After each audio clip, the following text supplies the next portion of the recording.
Colorado's elected Republicans cheer a massive cash influx for mass deportations, as Democrats say the bill passed by Congress this morning will throw Coloradans off their health care to pay for it. The people who provide that health care for the poorest in our state are dealing with cutback after cutback.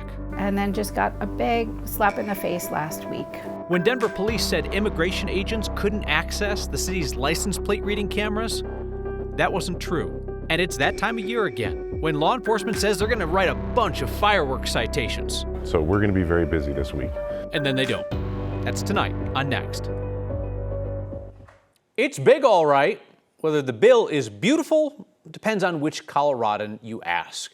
Republicans in Congress passed President Trump's sweeping bill today, keeping tax cuts in place, cutting Medicaid, reducing food benefits, increasing funding for mass deportations, and adding an estimated $3.3 trillion to the national debt. Colorado's congressional delegation voted as expected along party lines. Democrats opposed, Republicans in favor. I am so excited about this big, beautiful bill. President Trump's tax and spending plan includes $100 billion for ICE, which currently has an $8 billion a year budget. It'll make the president's deportation force the largest federal law enforcement agency. Republican Congressman Gabe Evans is an enthusiastic supporter. To make sure we can get these violent illegal criminals, these Iranian military snipers out of our country who are here illegally. Democratic Congresswoman Brittany Patterson tearfully talked about nearly $1 trillion in cuts to health care programs like Medicaid. That's expected to put 11.8 million people at risk of losing health coverage. Health care that families, millions of families across the United States rely on. We like to say where you live shouldn't determine if you live. And right now it feels like this bill is going to impact rural health care disproportionately. Jason Amrich, who runs the hospital in Gunnison, called the Medicaid cuts devastating. You know, if we don't provide the care here, it doesn't exist for an hour and 15 minutes to my east or west over mountain passes or canyons. That hospital is in Republican Congressman Jeff Hurd's district. He signed a letter to Republican leadership saying he could not support the deep Medicaid cuts in the Senate bill. Then he voted for it. Hurd did not respond to our request for an interview. Republican Congressman Lauren Boebert cheered the bill's passage, saying, quote, "Who's ready for the deportation machine on steroids?" The Colorado Community Health Network, which represents clinics caring for low-income Coloradans, called the bill, quote, "deeply disappointing and financially devastating." So it has been bad news on top of bad news for Medicaid providers in Colorado. Our Marshall Zellinger explains why even more of their funding is going away. Thanks for sharing your concerns. I've heard from a few providers that this was information they were not aware of. It does not take a psychologist to tell you that anxiety can be caused if the information you're not aware of is that you're about to be paid less. I got this email saying that our rates were being cut by 34%. Leela Kimmel is a clinical psychologist who got licensed this year as an eSNP, an essential safety net provider. We are one of the very few that can do this speaking Spanish. Basically, what it means is you can't turn people down. We are not only providing sessions and therapy, but also basically assessing, do they need help with housing? Do they need help with food, clothing? Haley Wise is a counselor in Colorado Springs and also found out that in 3 months, the reimbursement she'll get for providing 60-minute therapy sessions for Medicaid recipients, that will be reduced. We not only have much reduced rates for those Medicaid sessions, but for anyone else who walks through the door, we no longer have the funding to serve them, but we are expected to still see them. eSNPs are providers who were given a higher reimbursement, but with more responsibility.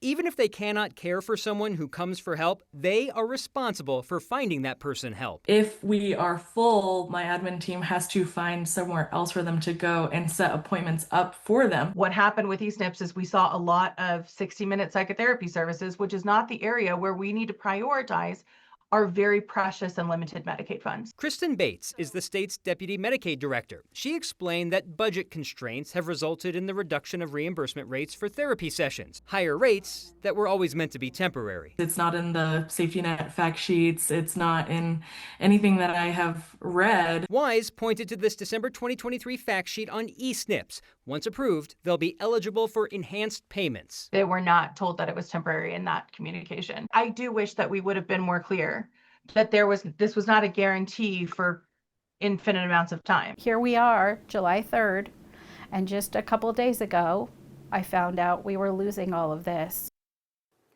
Being an essential safety net provider is more than just 60-minute therapy sessions. Other services are not having those rates cut, but it appears the 60-minute session is the most popular and the one, Kyle, that will impact these providers the most.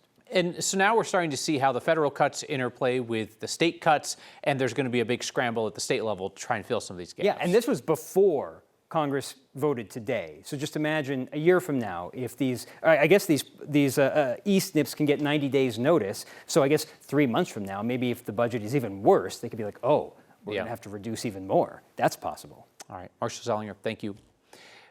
President Trump's mass deportation push is already straining capacity at detention facilities across the U.S. A private prison conglomerate says they are prioritizing 2 facilities in Colorado as they want to add bed space fast. CoreCivic is one of the largest private prison owners in the country, and lately they've been raking in millions of dollars in contracts with ICE. On an earnings call in May, CoreCivic CEO told investors the company has 9 vacant facilities that could be reopened as immigration detention facilities, including the former Kit Carson Correctional Center in Burlington and the Huerfano County Correctional Center in Walsenburg. CoreCivic says those facilities are a priority for their expansion, right behind some sites in Tennessee and Oklahoma. The capacity we've got in Colorado, I think having beds out west that are not all the way over to the coast in California, where they could service the needs of Salt Lake and Denver, and even some of the needs out of Wyoming and Montana, makes our Kit Carson and our Huerfano facilities very attractive to ICE. So I'd say those are probably the next ones, kind of top of the list. There's currently only 1 ICE detention facility in Colorado. That's the one in Aurora. Adding those 2 additional detention centers would more than double capacity in the state, adding about 2,200 beds. Denver's leaders have been struggling with what to do with the city's license plate reading cameras. They have certainly helped solve crimes, but there are concerns among city leadership that the Trump administration will use that camera system for deportation enforcement. Denver police assured City Council in April that there was no way that immigration agents could use Denver's system. That wasn't true.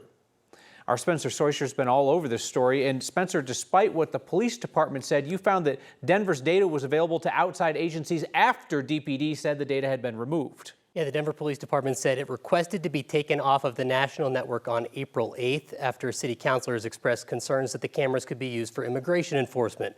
Though I found Denver account searches in the national database until April 16th. They say the cameras help solve crimes like car thefts. At the meeting, a DPD commander said Denver shared its data with just 81 Colorado agencies. At that time, though, Denver's data was still being shared in the national database. This is what a DPD commander said at the meeting. Any of the Denver data be used for ICE civil violations in violation of Denver Municipal Code? And the answer is no. That turned out to not be true. We found Denver's data was posted on the national network until at least April 16th, and there have been dozens of searches across the country into that database labeled as ICE or immigration. As we've reported, local searches could be done for ICE too. Loveland Police gave the ATF access to its account, and the ATF turned around and ran searches for ICE. Denver Mayor Mike Johnston supports renewing the flock contract, and while pushing it in May, he made this false claim to Next about Denver's data. Could a federal law enforcement agency use this database to track someone down on an ICE hold and arrest them? No, because the system is not designed to do that. In that same meeting, the commander for DPD said that any of the 80-plus local agencies using Denver's data had to sign an agreement that they wouldn't give access to ICE or for civil violations related to it. The question, though, does someone else using your account for ICE count as breaking that agreement? Spencer, it really feels like a lot of this comes down to, are people misleading the public? Are they being misled themselves? Or do they just misunderstand the way this complicated system can work? Yeah, the latter seems to be the case. I think the mayor's comments there sort of allude to that. People don't really understand how this national database works, how the system works, what you can opt into, opt out of in some cases. It's confusing, and clearly it's gotten some city leaders also trying to figure it out as well. Well, as we pointed out, the system is operational in Denver. It's not offline. They've got till the end of the year to figure this out, and it looks like they're going to need the time just to understand how it functions. Yeah. Spencer, thank you. Denver and Aurora have been fighting in court for years over which city should pay for police brutality lawsuits that came out of the summer of justice protests in 2020. Now Aurora's mayor is using Denver's budget deficit, in fairness, Aurora has one too, to offer a deal. Denver called in Aurora police for help responding to the protests after the murder of George Floyd in 2020. Since then, officers from both Denver and Aurora have faced lawsuits alleging police misconduct. Aurora is suing Denver, claiming Denver police were in charge of the operation, so Denver should be paying the legal fees, the settlement, all the payouts that also involve Aurora officers. This city-on-city fight is set to go to trial in September. But in his State of the City address last week, Aurora Mayor Mike Kaufman says he is now offering Denver a deal. Allow Denver to pay Aurora back over the course of 5 years, and in return, Mayor Kaufman says he wants regular meetings with Denver Mayor Mike Johnston. Kaufman has accused Denver's mayor of secretly busing Venezuelan migrants into Aurora. They're spending money that they don't have on a lawsuit they can't win. We need to be reimbursed for our costs. We'll give you a period of time of 5 years to do it. But also, I require that there be quarterly meetings between myself, Mike Johnston, and with me is the city attorney, the city manager and his chief of staff and city attorney. That we meet on a quarterly basis as a condition of it for the next 5 years until that money comes due. Denver's city attorney's office would not comment on whether they have been presented with a real settlement offer to avoid going to trial, or if they'd even consider that. And here's the interesting thing. Spokesperson for Mayor Johnston says they have an open offer to Aurora's mayor to resume the regular meetings that he just asked for. Just in time for everyone and their mother to go outside for the holiday weekend, the West Nile virus arrives in the Denver area. The first thing that the call taker is going to need is a really concrete address.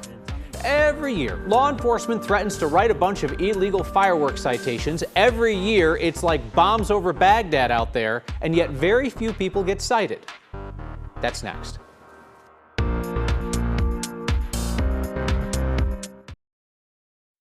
West Nile season is starting early along the Front Range. Denver Health says the virus was just detected in mosquitoes in the city. Denver tests for the virus at 5 different mosquito traps from June to September each year. The only other place that West Nile has already popped up on the Front Range this year is in Larimer County. No human cases have been reported yet. It's people over the age of 50 and folks with weakened immune systems who are at most risk of becoming real sick if they get infected.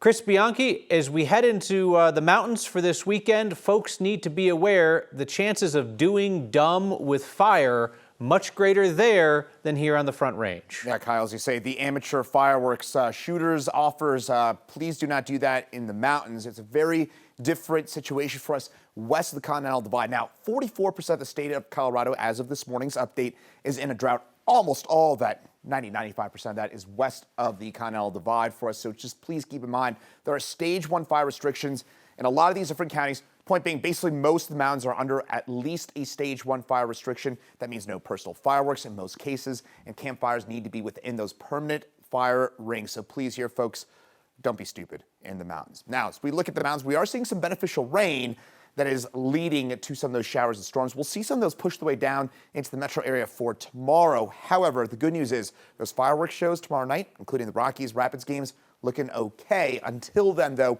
we'll have some clouds and showers tomorrow morning and a 40% chance for showers and storms between 1 and 6 p.m. But again, fireworks shows, they get going. In most cases, 8:30 tomorrow. Looking A-okay for those. And we keep some afternoon storms around both days this weekend before a drier and warmer look to next week. Colorado's top water board is agreeing to hold a hearing about a $100 million purchase of Colorado's most senior water rights. The Shoshone Power Plant near Glenwood Springs has some of the oldest water rights on the Colorado River. It means that the plant gets priority to get water in times of drought. A broad coalition of counties on the western slope wants to buy those rights from Xcel so a future buyer can't snatch up the water rights and siphon water away from communities downstream. Water providers on the Front Range, like Denver Water and Aurora Water, don't want to change a decades-old agreement governing how water is shared east of the Continental Divide. This week, the Colorado Water Conservation Board agreed to hear from those Front Range water managers. They're going to have a hearing in September. That has to happen before that plan can move forward. Every July, we know law enforcement in Colorado is going to respond to hundreds of illegal fireworks calls. The numbers show most of the time, they come up empty-handed. That's next.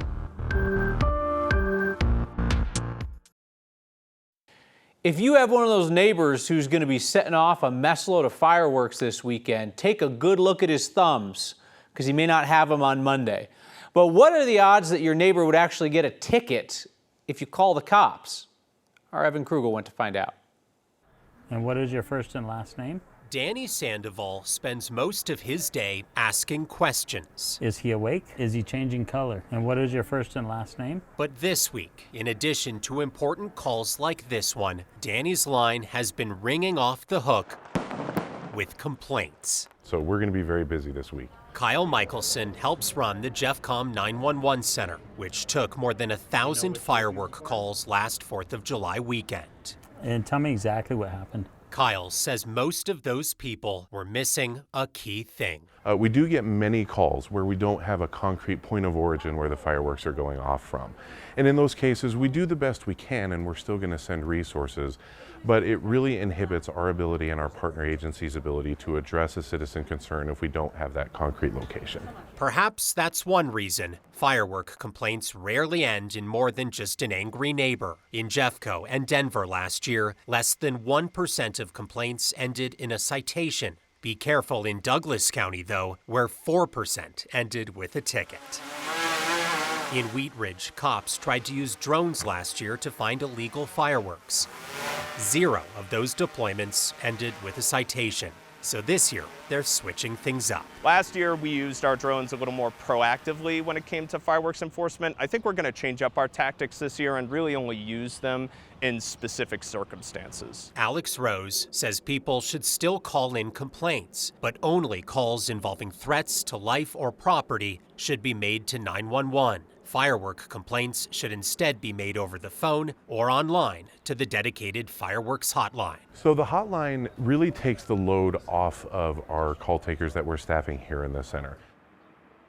Kyle, to give you an example of how hard it is for law enforcement agencies to actually enforce this, let's head back to 2020. We all remember this, right? Absolutely crazy scene in Denver.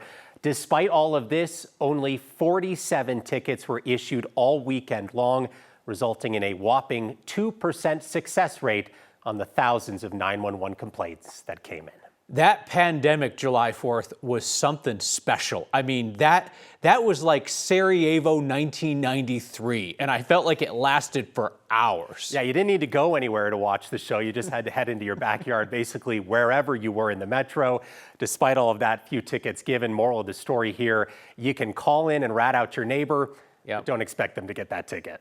And well, it's good to know. Yeah, there are 2 years that I remember. I remember the 2020 year where everybody and their mother was putting stuff up in the air. And I remember the year that Dougco went ahead with their shows despite the drought. And they set the county on fire. Yeah, man, good stuff there. Evan Krugel, thank you. We're back with your feedback next. Thank you.